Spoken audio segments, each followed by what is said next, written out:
اللہ کی قدرت کا عجیب کمال ہے کہ اتنی زبردست بجلی کی کڑک اور بجلی کا گرنا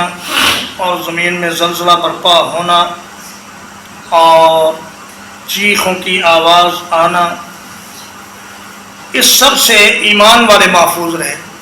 اللہ پاک نے کسی ایک مومن کو بھی اس صورتحال سے متاثر نہیں ہونے دیا،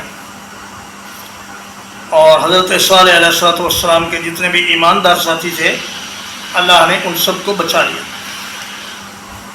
وَيَوْمَ يُحْشَرُ أَعْدَاءُ اللَّهِ إِلَى النَّارِ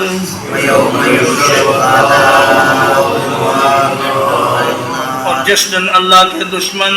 آگ کی طرف اکٹھے کیے جائیں گے، فَهُمْ يُوزَعُونَ پھر ان کی الگ الگ قسمیں بنائی جائیں گی،